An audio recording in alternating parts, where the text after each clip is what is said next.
menggenapi firman-Mu. Yes Lord, tanda mujizat sertai tiap langkahku. Katakan sungguh Kau bersamaku di dalam kami. Yes Lord, jadi bukti kebesaran. Amin. Kami pegang janji firman-Mu Tuhan.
Kami butuh firman-Mu Tuhan. Bukan hanya membutuhkan firman, tapi kami mau menggenapi firman-Mu. Karena di dalam firman-Mu Tuhan begitu banyak janji-janji Tuhan buat kami sebagai anak-anak-Mu ya Bapa. Sampaikan pesan-pesan-Mu, hati kami siap menerima berkat firman-Mu dalam nama Tuhan Yesus. Haleluya, amin. Beri kemuliaan buat Tuhan. Haleluya, shalom semua. Silakan duduk, puji Tuhan, tetap semangat, tetap sehat. Puji Tuhan, gak terasa hampir 6 bulan berjalan dengan era new normal. Bapak Ibu yang dalam Tuhan, kita bersyukur dan kita tidak henti-hentinya berdoa supaya tetap perlindungan Tuhan menyertai kita semua. Amin, jemaat Tuhan di tempat ini.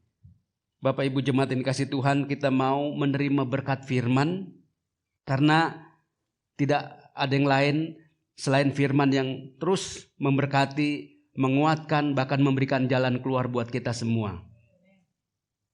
Di Alkitab kita akan melihat di dalam PowerPoint, Tuhan Yesus sendiri mengatakan di dalam Matius pasal 4 ayat 4, tetapi Yesus menjawab, ada tertulis, manusia hidup bukan dari roti saja, tetapi dari setiap firman yang keluar dari mulut Allah.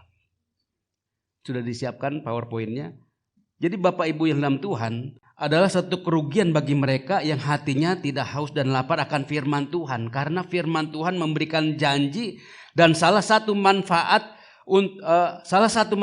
firman adalah memberikan ketenangan, memberikan kelegaan, membuat kita bisa istirahat. Di dalam Alkitab di Injil Matius pasal 11 ayat 28, marilah kepadaku semua yang letih lesu dan berbeban berat, aku akan memberikan kelegaan. Nah, salah satu manfaat dari firman Tuhan adalah memberikan ketenangan.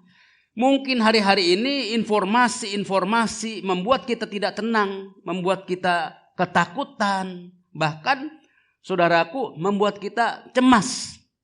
Kembali kepada firman, bahwa kita belajar hidup dari firman. Amin, hidup dari firman. Nah, pagi hari ini tema khotbah kita adalah hidup dari firman Tuhan. Kenapa dikatakan hidup dari firman? Saudaraku, di Alkitab tadi kita sudah mengutipnya. Lanjut, kenapa kita hidup dari firman, bukan dari fakta? Kenapa? Kita melihat bahwa mengapa kita hidup bukan dari fakta. Yang pertama, apa Pak Teja fakta itu? Fakta adalah kenyataan ya. Nah saudara, kita hidup bukan dari fakta. Kenapa? Karena fakta bukanlah kebenaran, saudaraku. Yang kedua, fakta itu membuat kita terkecoh. Makanya jangan terpaku kepada kenyataan. Lalu yang berikut dikatakan jangan menyerah kepada kenyataan atau fakta. Maksudnya apa? Ya keadaannya seperti ini, sulit saudaraku. Ya nunggu nasib aja. Nah saudara, kita melihat bahwa fakta bukanlah kebenaran. Makanya kita harus hidup dari firman. Jadi pegang terus firman Tuhan, perkatakan firman Tuhan sampai kenyataan itu sama dengan menjadi firman Tuhan. Kita perkatakan terus. Usaha-usaha yang sedang stagnasi, yang mengalami pelambatan ekonomi akibat imbas pandemi COVID-19. Kita minta kepada Tuhan. Tuhan memberikan jalan keluar. Minta hikmat yang dari Tuhan. Sehingga kita diberikan ide-ide, kreativitas. Sehingga usaha-usaha yang kita lakukan, yang kita jalankan akan berinovasi terus. Dan semakin menarik. Dan ternyata bisa keluar dari krisis, saudaraku. Hari-hari ini banyak orang boring, bosan. Itu nanti ibadah yang kedua. Kita ulangi lagi, kita sampaikan. Saudara, bagaimana orang hari-hari ini meninggalkan kebosanan? Kenapa hari-hari ini begitu banyak orang yang bersepeda? Oh, dia lari ke hobinya. Karena paling mudah, paling gampang bersepeda. Secara tidak langsung. Harga sepeda melambung tinggi. orang-orang showroom motor kalah dengan penjualan sepeda. Harga sepeda bisa 60 juta, 120 juta. Nah ini inovasi sehingga orang dapat usaha bisnis baru penjualan sepeda. Nggak kalah dengan harga sepeda yang Pak Agus pakai. Nah kembali saudara, bagaimana memasuki kehidupan hari-hari ini, yaitu kita terus pegang, kita perkatakan firman sampai kenyataan itu menjadi sama dengan firman Tuhan. Ketika orang kehilangan damai sejahtera, seluruh hidupnya mulai mengalami kegoncangan. Di akhir zaman ini banyak orang percaya yang menjadi lelah dengan banyaknya hal-hal atau informasi atau berita-berita yang tidak positif. Firman Tuhan jelas memberikan cara untuk tetap mengalami yang damai sejahtera di tengah pergolakan dunia ini. Di Alkitab Mazmur pasal 91. Saudara, begitu banyak penyertaan pertolongan Tuhan dan janji Tuhan di kitab Mazmur pasal 91. Allah tempat perlindunganku.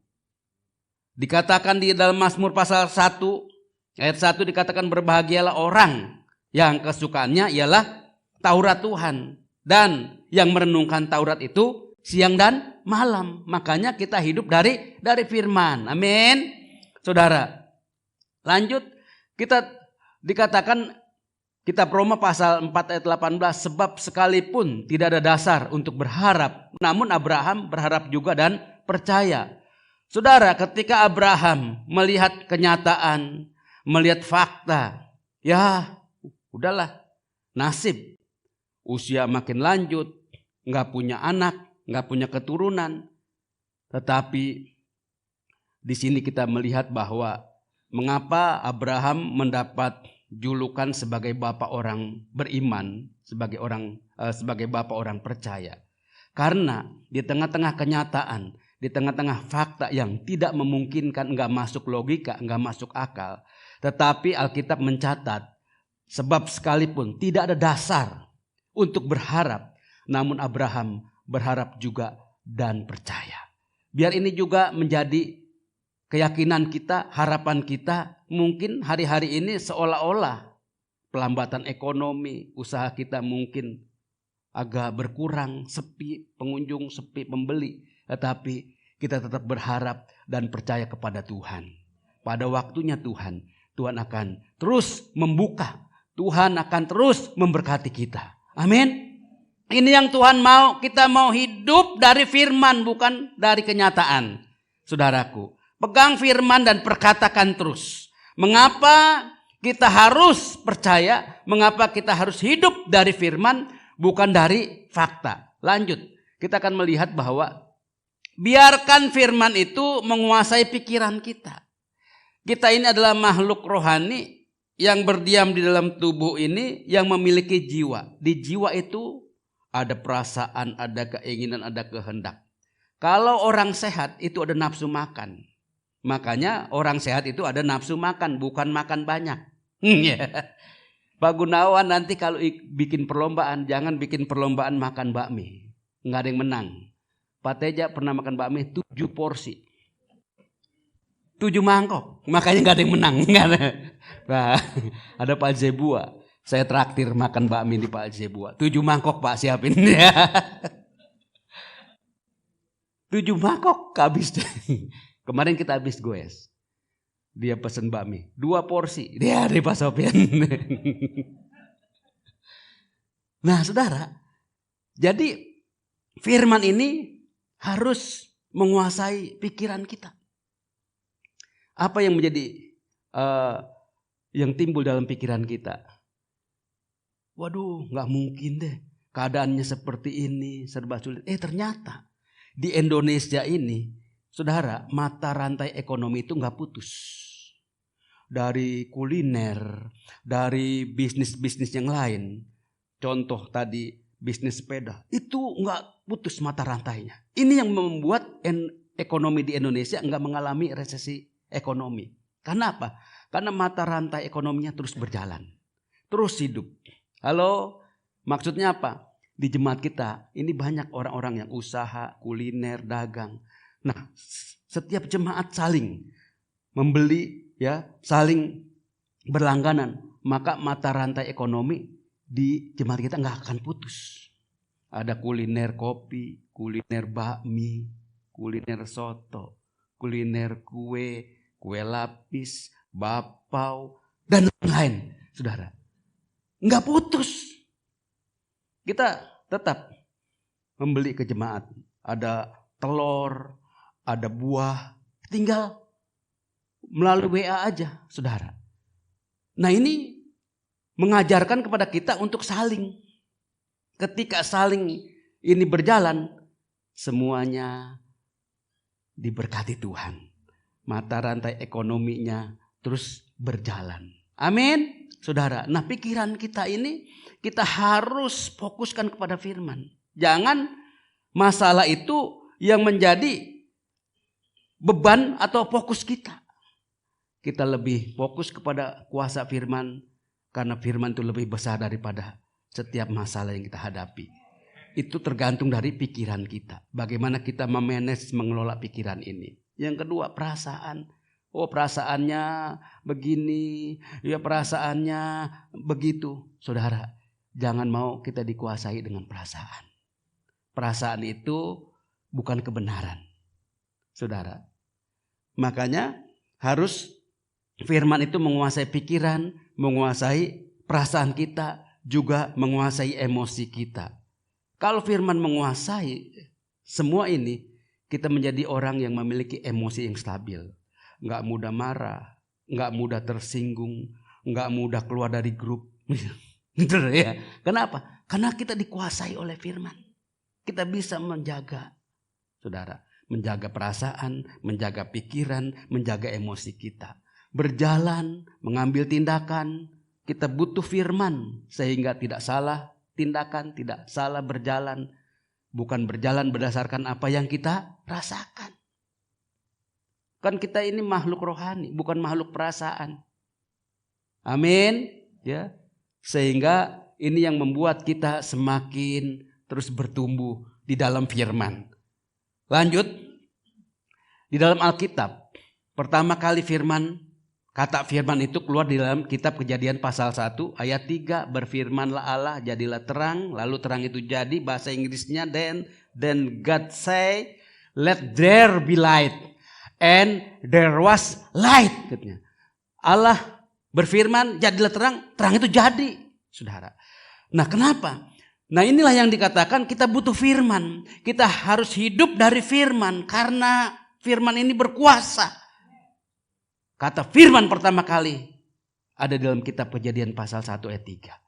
Sehingga apa yang dikatakan firman itu terjadi. Nah, kita anak Tuhan bertahun-tahun mengikut Yesus. Menjadi orang Kristen. Perkatakan firman. Firman itu jadi. Amin. Saudara. Nah, inilah kuasa firman, saudaraku. Mengapa kita harus menghidupi firman? Mengapa kita harus mempraktekkan firman?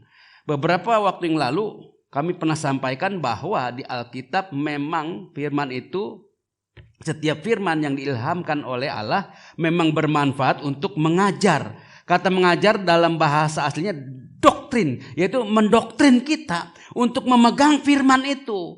Pertama kali kata logos itu yaitu tulisan yang diilhamkan Allah, saudara, memang bermanfaat. Itu artinya Alkitab, saudaraku. Nah, hari ini kita mau hidup dari firman dan menghidupi firman. Bukan firman itu sebagai pengetahuan apa yang kita tahu, apa yang kita baca itu menjadi pengetahuan kita. Tapi kita nggak pernah menerima firman rema, sehingga kehidupan kita seperti itu terus. Nggak ada satu perubahan yang signifikan, tidak ada pernyataan-pernyataan dari orang sekitar. Ih, ini orang udah berubah loh. Ini orang luar biasa, rendah hati sekali. Ini orang kok semakin lembut, orangnya nggak kaku, gitu saudara. Ya, minumin kolesterol, gitu ya. Pada kaku. Maksudnya sifatnya, karakternya semakin hari semakin berubah. Kenapa? Karena dia menerima firman rema. Bukan seperti firman logos aja. Apa yang dia tahu. Dia hafal Alkitab. Bagus. Dia tahu ayat-ayat. Pinter. Tapi kalau tidak ada perubahan. Dia hanya sebagai firman logos. Hanya apa yang dia tahu. Mengapa kita harus menghidupi firman? Karena firman itu berkuasa. Amin. Lanjut kita lihat. Dalam terjemahan The Message. Ini Matius 4 ayat 4 dalam versi bahasa Inggris. The Message. Bible Message. Jesus answered by quoting Deuteronomy. It takes more than breath to stay alive. Dikatakan ya, it takes steady stream of word from God mood. Apa artinya, saudaraku? Ya, God mood. Coba lihat terjemahannya. Diperlukan lebih dari apa? Ya, diperlukan lebih dari roti untuk bisa hidup. Lihat terjemahannya ada. Saudara, bahwa kita ini diperlukan lebih dari roti untuk bisa hidup. Sehingga apa? Diperlukan aliran firman yang terus-menerus dari mulut Allah. Itu yang Tuhan mau di dalam versi bahasa Inggris ini mendekati kebenaran yang mudah kita terima bahwa ini diperlukan lebih dari roti untuk bisa hidup. Amin. Saudara, kenapa? Inilah yang Tuhan mau kita menghidupi firman Tuhan. Saudara, karena firman itu adalah Allah sendiri. Kita belajar bahwa firman itu adalah perkataan Allah atau sabda Allah. Firman itu artinya pribadi Allah sendiri. Firman itu tertulis yang dikatakan Alkitab. Dan firman itu memiliki kuasa sehingga bisa menjadi rema dalam kehidupan orang-orang percaya yang membuka hati untuk menerima, mempraktekkan firman. Dan firman itu jadi, saudara. Itu yang Tuhan mau, kita menghidupi firman, saudara, bukan sekedar logos. Lanjut, saudara. Apa itu logos? Yaitu pengetahuan dalam membaca Alkitab. Artinya apa, saudara? Ketika kita rajin bertekun di dalam perenungan firman, saudara, ini akan menambah wawasan pengetahuan kita tentang kebenaran firman. Nah, kembali bahwa kita bukan hanya menjadi orang yang religius, tetapi menjadi orang yang spiritual, ya saudara. Kenapa? Karena kalau cuma pengetahuan banyak tetapi enggak mempraktekkan, itu hanya religius. Tetapi kalau kita menerima firman, kita mempraktekannya, spiritual kita, semangat jiwa kita, semangat rohani kita terus semakin bertumbuh, semakin dewasa rohani. Itulah yang dikatakan spiritualitas. Amin. Jadi kita bisa membedakan. Nah, apa berkatnya jika kita menghidupi firman Tuhan? Wah, luar biasa, saudara. Bukan sekedar apa yang kita ketahui, tetapi kita mau menjadi anak-anak Tuhan yang menerima penggenapan janji Tuhan. Boleh kita pinter nyanyi lagu, hidupku menggenapi firman-Mu. Terus, ya, boleh kita rekaman lagu itu. Tapi kita mau menjadi anak-anak Tuhan, bukan hanya bisa menaikkan lagu itu, tapi kita mau menerima penggenapan janji Tuhan. Ketika kita menghidupi firman, dan firman itu bukan sekedar logos apa yang kita tahu, tetapi kita menggenapinya. Kenapa? Begitu banyak janji-janji Tuhan. Ada 365 janji, jangan khawatir di Alkitab. Artinya setiap hari ada janji Tuhan, jangan khawatir. Ada begitu banyak janji-janji tentang keselamatan. Ada begitu banyak janji-janji tentang berkat Tuhan, saudara. Nah, kita mau menerima penggenapan janji Tuhan itu. Amin. Kita mau juga mengetahui pertolongan dan kekuatan yang dari Tuhan. Ada janji penghiburan, ada janji kekuatan dari Tuhan. Bahkan kasih yang disediakan Bapa untuk menjaga umatnya dari berbagai goncangan emosional hari-hari ini. Oh, tersinggung, mudah naik emosinya. Ketika kita bersandar kepada firman, ada kasih, ada kekuatan yang menjaga kita sehingga kita bisa menguasainya. Amin. Ini yang Tuhan mau. Saudaraku, ini berkat bagaimana ketika kita menghidupi firman Tuhan, kita bukan sekedar apa yang kita ketahui, maka kita sebagai orang-orang percaya, anak-anak Tuhan, menerima penggenapan janji-janji Tuhan. Mengalami pertolongan, mengalami kekuatannya di tengah-tengah kondisi hari-hari ini. Saudaraku, saudara, di tengah-tengah keadaan yang tidak menentu, ketika kita bersandar kepada firman, kita akan menerima penggenapan janji Tuhan. Mengalami pertolongan, kekuatan, penghiburan, kasih dari Tuhan yang Tuhan sediakan hari-hari ini. Amin. Apa yang Tuhan mau, ya, doa kami menyertai jemaat di tempat ini supaya dapat menerima firman rema. Kita doakan terus jemaat Tuhan supaya memiliki hati yang haus dan lapar akan firman. Karena firman itu salah satu fungsinya memberikan kelegaan, memberikan ketenangan.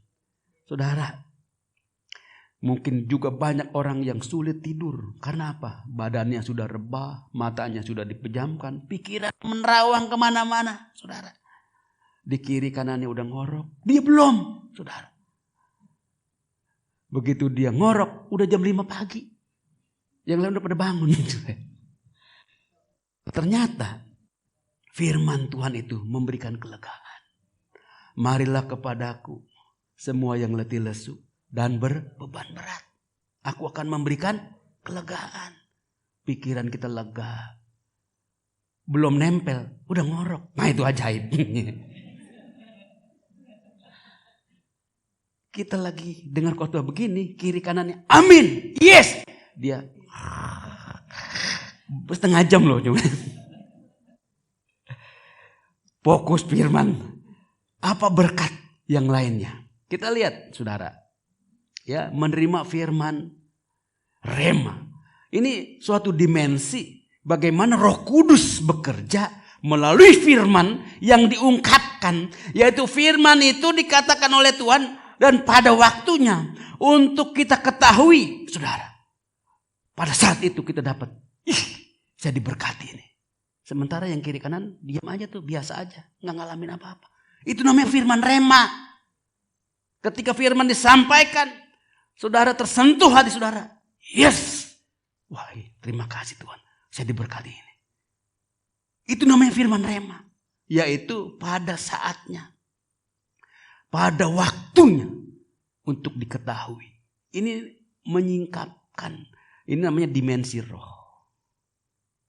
Kan pernah kita ikut KKR, mungkin seminar-seminar, atau dalam ibadah-ibadah raya seperti ini. Firman Tuhan disampaikan. Yes, terima kasih Tuhan. Terima kasih untuk berkat-Mu. Itu rema. Seumur hidup sudah gak lupa. Kenapa? Ada pertolongan Tuhan. Kita lagi galau. Masa depan suram. Umur baru 40. Wajah udah seperti 80. Boros. Firman disampaikan. Yes. Terima kasih Tuhan. Itu firman rema. Tiba-tiba ada semangat yang baru. Kekuatan yang baru. Kasih dari Tuhan yang membawa kita damai. Sejahtera. Terima kasih Tuhan. Terima kasih buat firman-Mu. Itu rema. Amin. Kita mau menerima firman rema. Setiap saat kita dengar firman. Kita baca Alkitab. Itu memberkati kita. Itu rema. Sehingga gak ada lagi keluh kesah, galau, ketersinggungan, mikirin. Saudara, kita mau dimensi firman itu yang terus diungkapkan oleh Tuhan mengalir dalam hidup saya dan saudara. Apa berkatnya? Kita lihat saudara. Melalui firman kita diubahkan dan berubah. Kita meninggalkan kehidupan lama. Wah saudara, apa itu yang lama? Siapa yang tahu arti lama? Terjemahan-terjemahan yang lain. Usang. Lalu mungkin apa? kuno, yang lama-lama itu jadul. Saudara, apa yang terjadi kalau kita anak-anak Tuhan menyimpan kehidupan-kehidupan lama? Kehidupan-kehidupan lama itu kepahitan, kekecewaan, kebencian, iri hati. Itu manusia lama. Nah itu udah usang. Nah kalau yang usang itu masih ada, kita gak bisa masuk ke dalam dimensi roh. Kenapa? Karena itu menjadi penghalang kita. Sehingga akses kepada Tuhan langsung terhalang dengan kehidupan lama tadi. Yang terakhir, Kokorian, siapkan videonya. Apa itu yang lama-lama, yang usang-usang itu? Saudara, ya. Nah, ini akan membuka wawasan kita karena video itu lebih hidup, lebih berbicara. Saudara, visual itu.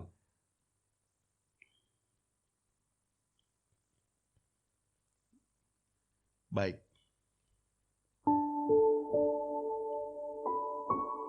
Di saat pandemi ini, saya baru menyadari begitu banyak barang yang tersia-siakan di lemari. Pakaian yang bertumpuk, barisan sepatu, dan lain sebagainya.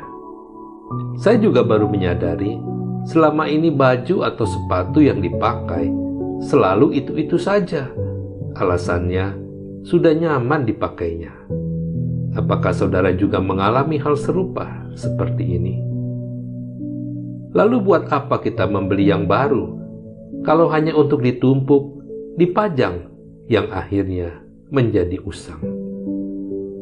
Kehidupan pun demikian.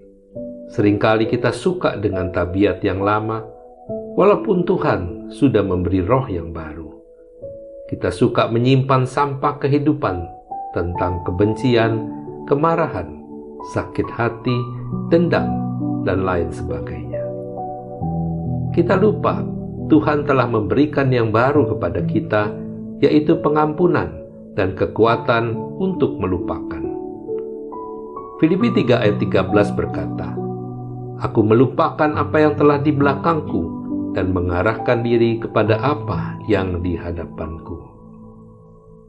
Pernah suatu hari, saya menumpang mobil seorang kawan yang cukup rohani. Tutur katanya sopan, rohaninya juga baik.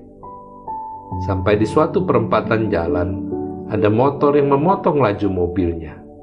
Tiba-tiba dia berujar dengan sangat keras, "Nggak tahu diri, Bang." Saya kaget sekali mendengarnya. Dia pun kaget ketika tersadar ada saya di mobilnya. Tabiat lama yang usang masih disimpannya. Memang tidak mudah untuk membuang dan melupakan yang lama. Lukas 5 ayat 38 berkata, "Tetapi anggur yang baru harus disimpan dalam kantong yang baru juga."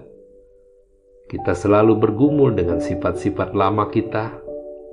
Kita butuh pertolongan Roh Kudus untuk selalu diubah dan keputusan kita untuk mau berubah. Amin. Ambil keputusan. Tiba-tiba saya untuk kita mau teringat syair berubah. lagu ini. Oh, haleluya. Yang membuat saya sadar.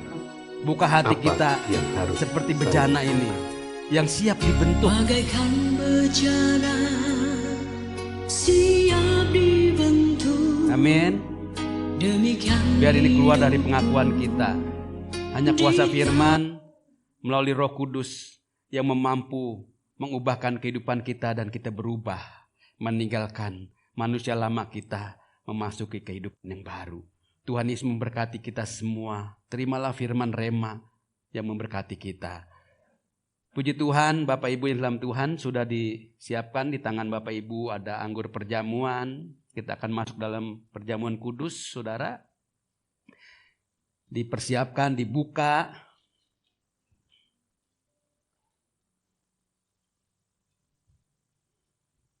Yang belum mendapatkan, angkat tangan. Oh, silakan. Para pelayan di samping ada beberapa yang belum dapat. Sambil dibuka anggurnya.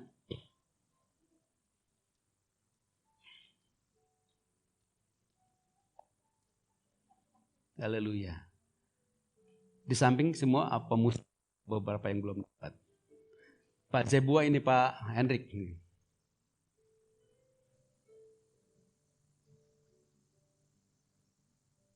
Kalau sudah mendapatkan semua, kita bangkit berdiri.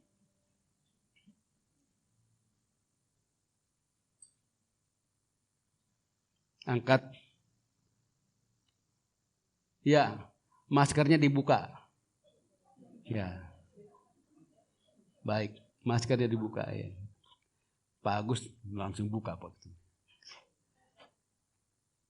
Sudah? Sebab apa yang telah kuteruskan kepadamu telah aku terima dari Tuhan, yaitu bahwa Tuhan Yesus pada malam waktu Ia diserahkan mengambil roti, angkat roti ini, dan sesudah itu Ia mengucap syukur atasnya, Ia memecah-mecahkannya dan berkata, inilah tubuhku yang diserahkan bagi kamu, perbuatlah ini menjadi peringatan akan aku, makanlah dalam nama Tuhan Yesus.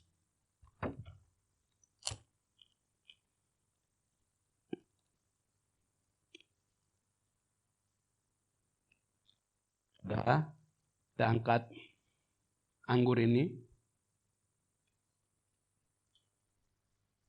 Demikian juga Ia mengambil cawan sesudah makan lalu berkata, cawan ini adalah perjanjian baru yang dimeteraikan oleh darahku, perbuatlah ini setiap kali kamu meminumnya, menjadi peringatan akan aku, minumlah dalam nama Tuhan Yesus.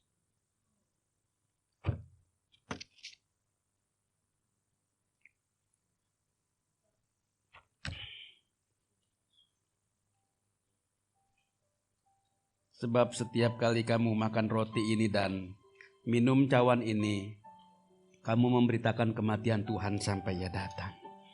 Kita mengucap syukur sampai hari ini. Ini adalah waktu yang Tuhan berikan buat saya dan saudara, suatu kesempatan.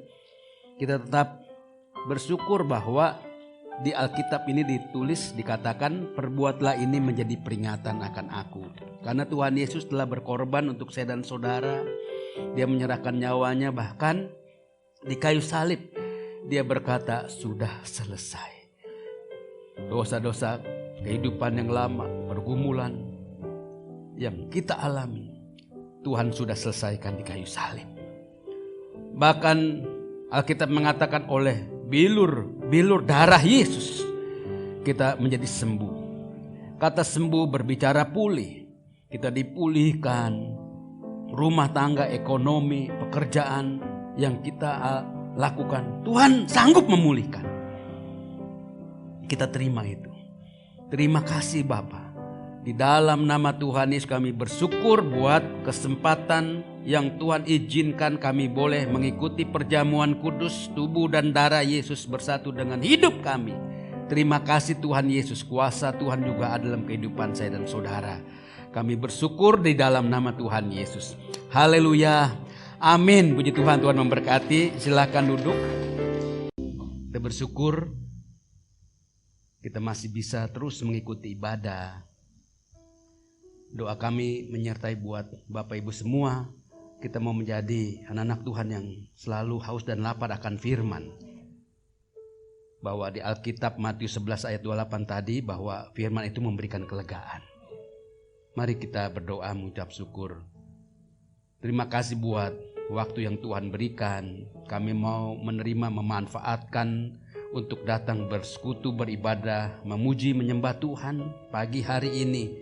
Bapa, kami bersyukur, kami tahu karena pertolongan Tuhan ibadah boleh berjalan dari minggu ke minggu.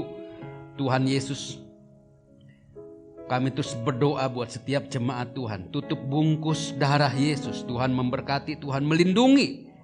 Dijauhkan dari virus, dijauhkan dari mara bahaya, sakit penyakit dalam bentuk apapun kami tolak di dalam nama Tuhan Yesus. Terima kasih Bapa.